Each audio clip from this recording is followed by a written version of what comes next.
a new question. Is everything predestined? And what is predestined? Can we change through our karma? So you have to understand the question of predestiny. The predestiny is called in Dharma, in Sanatana Dharma, it's called prarabdha. Prarabdha karma.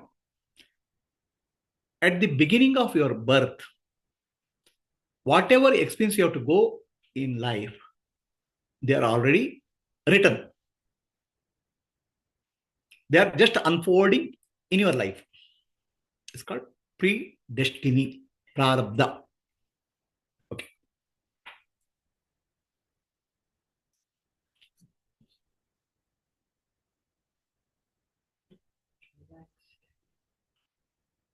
Prarabdha. Now, there's a concept of purushartha. Prarabdha means what happens to you in your life. What happens to you in your life is already pre-written. By whom? By nobody. By your previous action or previous karma determines what happens to you at a later point of your time life. What you did earlier, the cause is already there.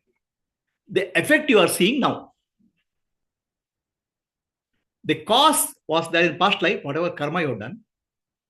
The effect you will experience in this life or some other life. So, nobody wrote you, nobody predestined your life. By your own actions, you shaped up your life, and that's what you shaped up is called prarabdha, predestined. And that cannot be changed because you only started it. And when you say you only started it, there's a concept of karma. I do something in my life which will bring certain result, good and bad, right and wrong, uplifting or causing problems, suffering. I am the architect of my destiny.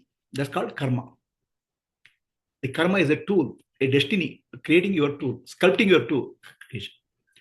What you sculpted earlier is what you experience now. That's why when you take up life, the entire life is already sculpted by you previously. So do you have the ability to change what is destined for you? The answer is yes. The prarabdha karma is of three types: Lagu, Madhyama, and Tivra. Lagu, Madhyama, and Tivra. Lagu means light. Madhyama means medium. Tivra means heavy. Lagu means with little bit effort you can get rid of it. Madhyama means little bit heavy effort you can get it. Tivra, you cannot get rid of it. Lagu, Madhyama, Tivra. There are three types of prarabdha karma. And changing the prarabdha karma is called purushartha. You have a certain amount of free will to change your destiny and shape your destiny for the future. Right? What happens to you, you don't have control. But how you face it, how you take action on that will determine your future. Destiny means what happens to you. But you have a choice in accepting, learning from what happens to you, and improvising. That choice is there. It's called purushartha. So that purushartha is there for everybody. Lagu, Madhyama, Tivra.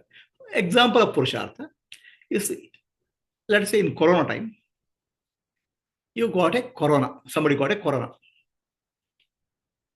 Now, with little bit of medicine, he gets cured. It's called Lagu. Somebody has to be hospitalized. With a lot of effort, he can be saved. Heavy. Madhyama. Somebody becomes hospitalized, but he cannot be saved. It's called Tivra.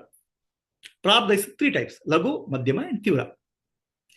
Now, Tivra Prarabdha also can be overcome by grace of Bhagavan, grace of Ishvara, blessings.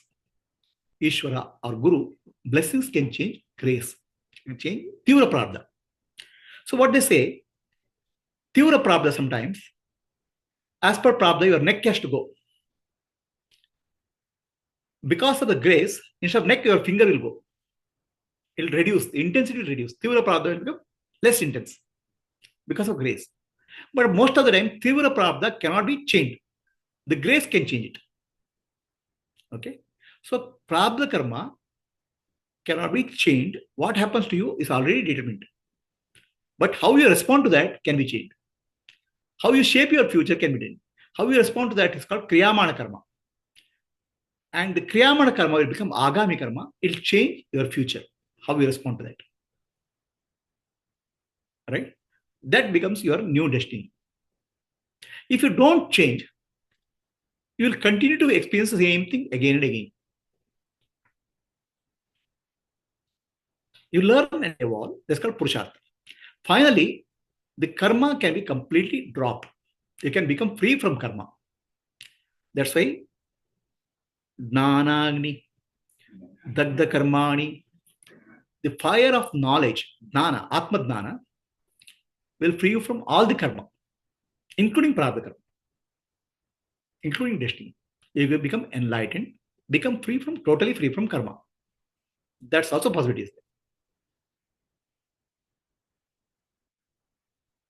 So when I say grace, grace is nothing but intervention from the higher consciousness into our life.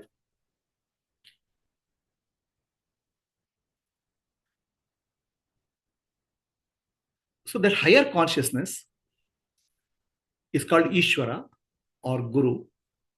They can intervene in life. The example of grace is a poor fellow is there. He's struggling for a livelihood. No matter what he does, he cannot come out of poverty. A rich man will come and gives him 1,000 rupees. Okay, helps him to start a business so that he can come out of purity. That's a grace. The higher consciousness can intervene in our life because of prayer, because of seeking blessings, because of some good karma. Higher consciousness can intervene. That can change the Tivratara karma. So the question here, can I drop karma? Karma means action. Can you drop karma? We cannot. The karma is inevitable for everybody. So what happens to us? All of us, our nature drives us to do karma. But smartness is not doing karma. Smartness is doing karma without getting karma phala, without creating future karma. It's called becoming free from karma while doing karma. That's called karma yoga. So that's why he said, yoga karmashu kaushalam. Skillful action is called karma, yoga. Skillful action means what? I want to eat jackfruit. And you have seen jackfruit? Very sticky. You want one piece of jackfruit, very sticky. But if you put oil to your finger, you can eat jackfruit easily. You can enjoy fruit. Similarly, karma, if you are able to do karma without getting attached to result, if you are able to do karma selflessly, with service motivation, will not create further karma phala, will not get attached. That's why it said, Ishwararpitam, Nechaya Kratam, Chitta Shodakam, Mukti Sadhakam. So, Ishvara, do a karma as we Ishwararpitam, offering to God. Chitta Shodakam will purify you, and Mukti Sadhakam. So karma can be used skillfully. That's why yoga karmashu kaushalam. Skillfully you can do karma to become free from all karmas. There are 4 types of karma: sanchita karma, prarabdha, agami kriyamana. You can become free from all the karmas by doing skillfully karma. You don't have a choice not to do karma. Okay. So the stopping identifying with karma means karma yoga and sharanagati. Kartritva and bhoktritva has to be dropped, but at the same time you can do karma. That means stopping identity in karma. So there is a question, next question. Can grace enter in Tivra karma only if you have a Sadguru? If you have a realized master only, can we have grace have into any Tivra karma? Actually, Tivra karma or Prabdha karma, which is severe, can happen if you pray to Ishvara with faith. Bhagavan may not be Sadguru. Somebody has true faith in God, trust in God, a surrender to God. With whatever understanding they have, the karma, Tivratara karma, can be elevated. Some of the pujas they do, some of the rituals they do, can help them to get rid of Tivratara karma. Some yadnas or specific yadnas can help to prevent unnatural death. So like that, Tivratara karma, there are processes.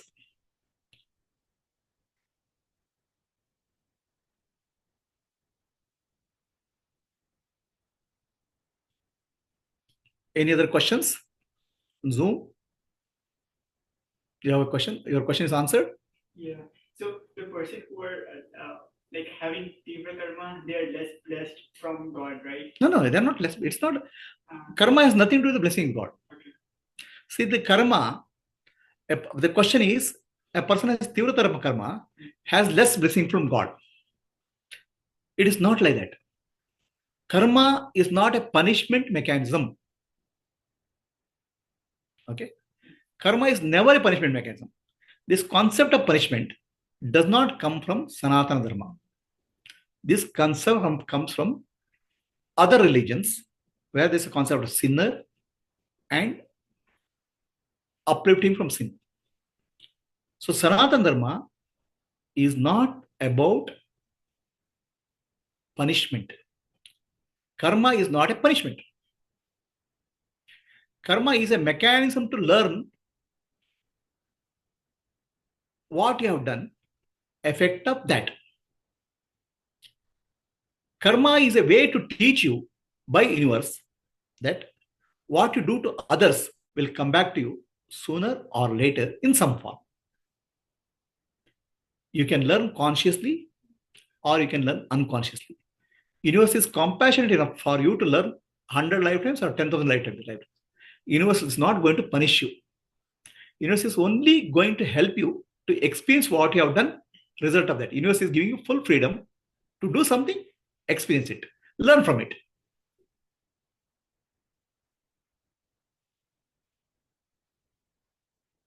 And many people have a wrong understanding. Karma is a punishment. Karma is not a punishment. The concept of punishment is not there in Sanatana Dharma. Punishment means there should be somebody who makes a judgment. Oh, you did this right and wrong. Sanatana Dharma, Ishvara is not a punisher. Ishvara is a karma phaladata. Whatever karma you do, he makes sure that phala comes to you. Result comes to you. That's all his role.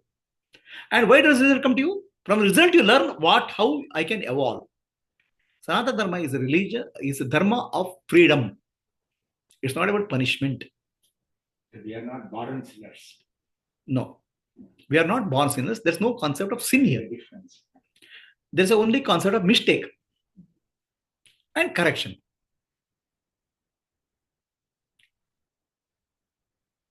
Any questions on Zoom?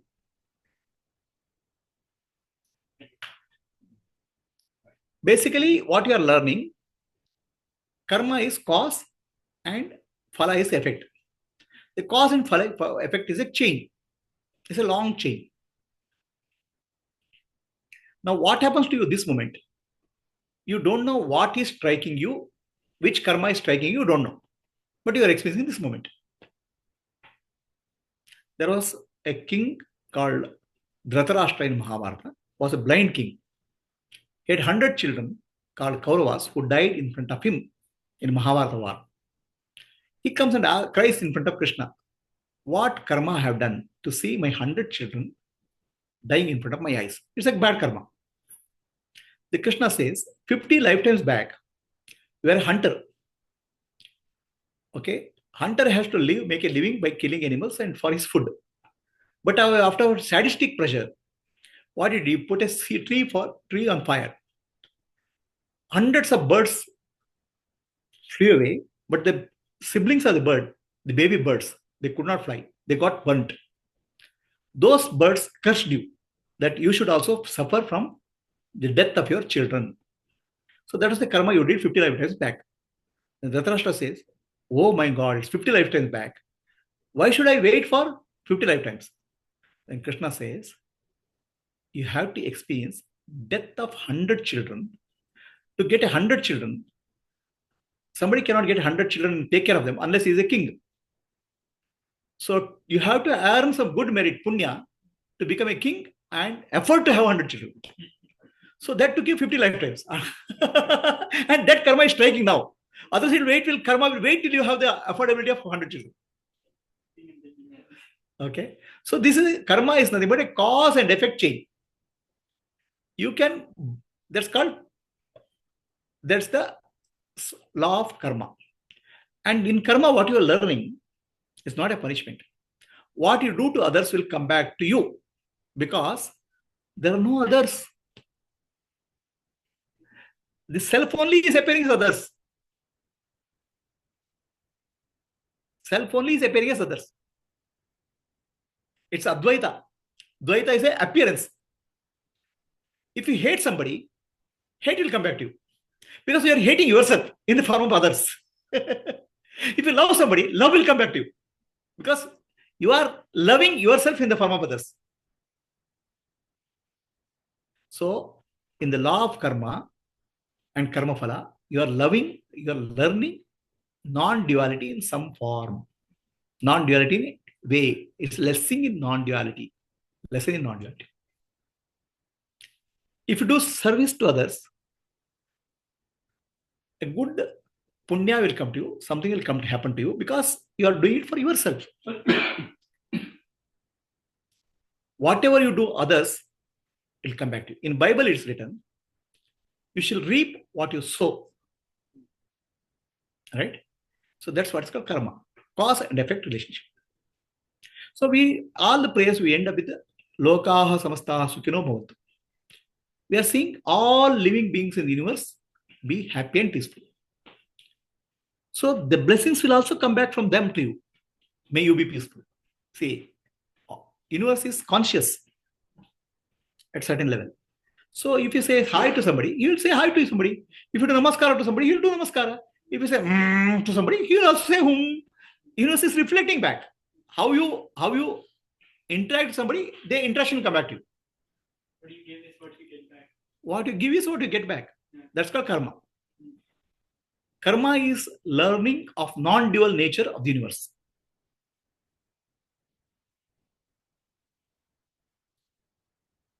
Is it clear to all? Anybody has a question on Zoom? Or we can close this question? A related question. Your related question. What is the related question? Unrelated question. Unrelated. Okay, we'll close this question. You have a related question. Related but not unrelated. Thank you. Okay. So we'll close this question. We'll take up another question. What is the next question?